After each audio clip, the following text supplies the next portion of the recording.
Joining me now is Akela Lacy. She is the politics reporter for TheIntercept.com. Previously, she was The Intercept's inaugural A.D. Barkin reporting fellow, and she recently published a piece with Ryan Grimm entitled "The Entire Staff of the Nevada Democratic Party Quits After Democratic Socialist Slate Won Every Seat." Akela, thank you so much for joining me. How are you? I'm okay, Ben. How are you? Thanks for having me. Pleasure is ours. I want to dig into your reporting. Let's just go straight into it, because one of the number one things that those of us who want to do better in this country have normally positioned ourselves to do, two routes. You have the inside track and the outside track. And those of us who promote running on the inside track, we always talk about going to the party level, on the state level, local level, and becoming a part of the Democratic Party to win from the inside. You had Democratic Socialists of America, Democratic Socialists, who actually did that and then won. And when they won, the entire infrastructure and the team that was there previously quit. Do I have that right? Can you tell us a little bit more about that story?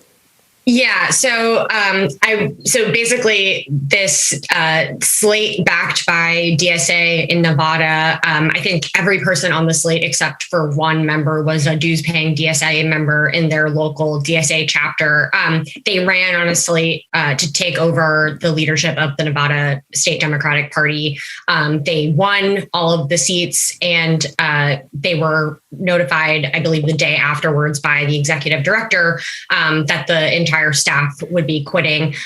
Just a point of note, the executive director had gotten a job with the DNC back in February, so it was known that she would be leaving, but the remaining four staff quit abruptly, which, I mean, is not all of that surprising when you talk about, like expecting there to be sort of staff turnover when there's a change in leadership in the party. But what really was the kicker in this situation is that not only did they send this kind of ruthless email letting the new chair know that they were all going to be quitting immediately, but they were taking severance and they were ending the contracts with all of the vendors that had worked with the party. And then they also had moved, I believe it was $450,000 out of the state committee account to both the Democratic Senatorial Campaign Committee and out of state consultants. So they left, they took all their money with them, and they took a little bit extra on the way out.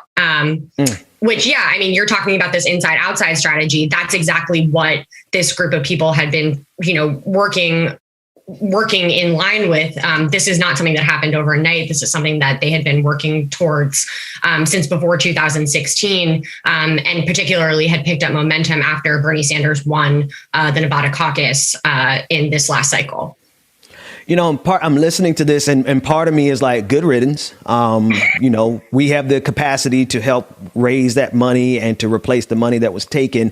But it does just show that, to me, that they never intended to deal in good faith with people with just ever so slightly different politics, right? More progressive politics, people who are going to fight for 15 an hour, people who are going to fight for Medicare for all, people who are going to fight for the new Green Deal. And once those people came and because you don't win at the state level without doing a lot of work, right? You might can luck up and win at a local committee, a local chapter. Maybe you have a small county and there's only like 10 people there and you can talk your way into a seat on the executive committee or something. But on the state level, that's a lot of work. That means that these people who won have been consistently and diligently participating in the state party for some time. And when they actually got victory, the state party was like, oh, well, take our balls and go home.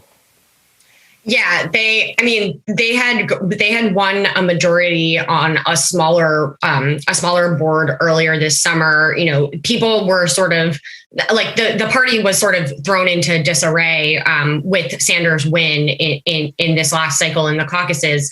And I mean, to the point where I think this is a really interesting aspect of the story that, the line that the the previous staff were sort of using against the new slate is that they were trying to be divisive and that they were trying to, they weren't willing to work across the party to cooperate or build relationships with moderates or people who didn't disagree with them. And then as soon as they were presented with people who disagreed with them, they went running. I mean, one of the details in the piece that we thought was pretty funny is that the DSA slate was titled the Progressive Slate and the Establishment slate was titled the Progressive Unity Slate, right? So like, we're the ones who want unification. We're the ones who want to work together, but we're not going to give you all a chance to govern. But yeah, to your point, this is something that they have been working towards for a very long time. They've been, the DSA's numbers grew. They exploded, between 2016 and 2020. They're still working. I mean, they're still working to sort of build this infrastructure in the state. So I think it just speaks to the amount of work that they've been able to do in, both in a relatively short period of time and also like to the strategy of building this over a long period of time. Yeah.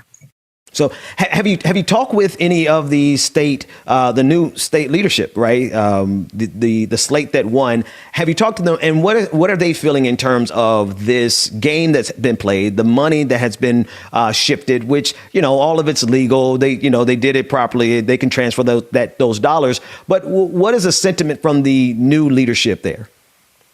So I've spoken with Judith Whitmer, who is the new executive director of the party or the chair of the party. They were not given access to list of staff or information that they needed to sort of start the transition until I believe late on Monday. The election took place on Saturday, and they, between then and when we first started talking with them about this, they hadn't been, they said that the previous staff weren't cooperating with them, that they didn't even know a full list of the staff who had resigned at that point. So they're feeling, I think they sort of part of them expected something like this to happen. I don't think that they expected them to take the money with them and to take severance. And I think they're feeling, both vindicated in that, this is sort of what they've been, trying to point out for a long time, that like this animosity towards the left is, it's all, we hear about Bernie bros all the time. We hear about how toxic the left can be and how, this is the strategy that we saw in Congress, Democrats will do basically anything to keep the status quo and to keep people from primarying them and to keep people from attacking them from their left or challenging them from their left rather. So they're feeling that, this is an example of what they've been sort of trying to bring attention to for a long time, but also feeling like this has given them sort of momentum to come in, with the ball rolling. I think they've already raised a significant amount of money just in the last few days, based on news around this. And I also just want to point out that the Las Vegas Review Journal, a local paper, had reported on these staff departures, and then we got some more information on the emails and stuff. So, just to shout out to the local coverage that's been, they've been covering this dynamic for a really long time. So I think that has given them a little bit of, of support also. Yeah. I want to shift gears a little bit and talk about your other piece, recent piece in The Intercept, the piece with Ayanna Pressley, Elizabeth Warren, and Senator Ed Markey, all from Massachusetts, making a move on abolishing qualified immunity. Can you tell us about that piece and any of those updates? Absolutely. So this bill that Ed Markey and Ayanna Pressley introduced in the beginning of this month is a reintroduction of a similar bill that Ayanna Pressley had introduced last session with Justin Amash, who is no longer in Congress. But so it was a bipartisan bill then. It's no longer a bipartisan bill, but they reintroduced it they had introduced it last session as an amendment to the George Floyd Justice and Policing Act. They introduced it this time as a separate bill. And some of the backstory on that is that some moderate Democrats led by Josh Gottheimer and Tom O'Halloran in Arizona had been pushing back to some of the provisions in the Justice and Policing Act, particularly around qualified immunity.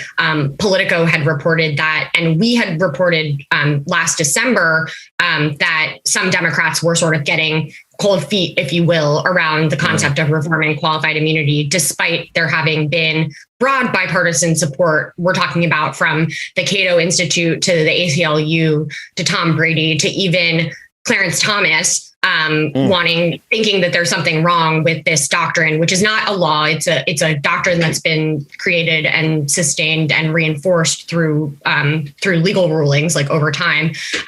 That this is something that doesn't make sense. This sort of protection that is afforded basically to police officers are the only people, one of the only professions in the country that are afforded this sort of protection, both that helps them get around constitutional protections for other people and avoid, civil lawsuits in situations where they've violated a person's constitutional rights. So Presley and Markey have reintroduced this bill. Despite there being pushback now, and that pushback has come sort of in tandem with some of the other sort of backlash that we've seen to protests this summer, to calls to defund the police. And this is an example of how some of the sort of, the lack of nuance in some of the rhetoric around this stuff has jeopardized reforms that really were popular and had a lot of support. And so, we thought, possibly before all of this stuff happened last year, that qualified immunity might be on the table as something that, people on both sides of the party could get behind. There's actually a Republican, Mike Braun, who introduced his own bill last session to similarly reform qualified immunity. He then went on Tucker Carlson's show and swiftly, retracted that bill after pushback from police unions and police officers who started attacking him. We reported that a similar thing happened with Bill Pascrell, a congressman from New Jersey, who said he didn't want to be made to, quote unquote, walk the plank on qualified immunity during the infamous call that House Democrats had after midterms last year. So we had a sense that this was going to be an issue. The fact that they've introduced this bill, this goes further than the provision in the JPA. This would actually completely end qualified immunity. What's currently in JPA would only limit it. And even people didn't even want it to be limited. Like, people wanted to water down that provision. And so this is, an unprecedented push. I'm not exactly sure how much it has a chance of success. But the other piece I wanted to add on this is that the Congresswoman was able to negotiate in exchange for her voting yes on the Justice and Policing Act. She was able to negotiate a series of hearings in the Judiciary Committee on police reform, and specifically a markup on their qualified immunity bill, which is huge. She's not even on the Judiciary Committee. And I think it just speaks to sort of this disconnect between all of the rhetoric that we're hearing around JPA, how good it is, how much of a sweeping, set of reforms it is. And in many ways, that's true. But a lot of these things are already illegal at the local level. I think a lot of people in Congress are frustrated that it's taken even this long to get something like this back on the floor. And at the end of the day, it's unclear how much impact it will really have. And so the fact that Congresswoman Presley, who's been advocating and one of the loudest advocates for putting some of these reforms into the congressional conversation and onto the floor, had the foresight to say, okay, well, we don't want the American people to think that this is all we're going to do on this. We can pass this bill, but we actually need to have congressional discussions about these other things, about looking into consent decrees, looking into marking up this bill. So I think that is even more of an interesting kind of spin on what's been happening. Yeah.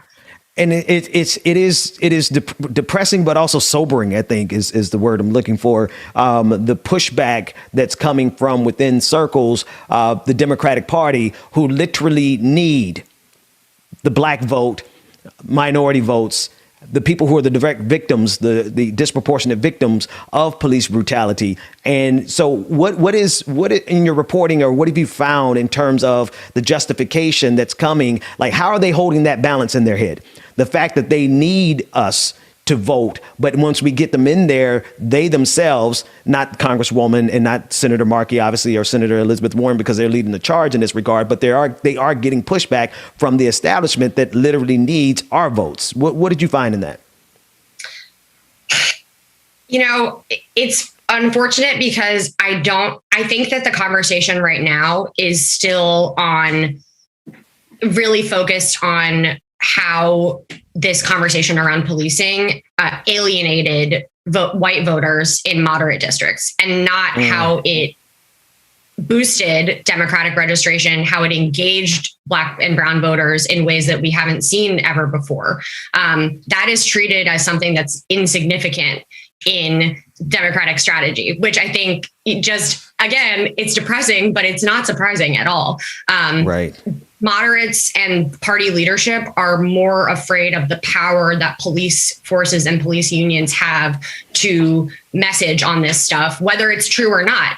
Part of the thing that's so frustrating about this conversation about defund the police is that I think there's, less than 5 members of Congress that have ever even said those words. This is not something that the party is running on. And I'm not saying that's a good thing or a bad thing. I'm just saying that the idea that this whole conversation is so toxic to the Democratic Party strategy is really sort of like, a galaxy brain take. Like, they're not running on this. They're doing the bare minimum, and they're still being controlled by these forces that are coming out and saying, okay, well, if you're going to vote for this, like, we're going to retract our police union endorsement. Like, we're going to turn all these people against you. And unfortunately, I think the calculation has been that matters more than engaging and listening to the things that Black and brown voters have been asking for and demanding.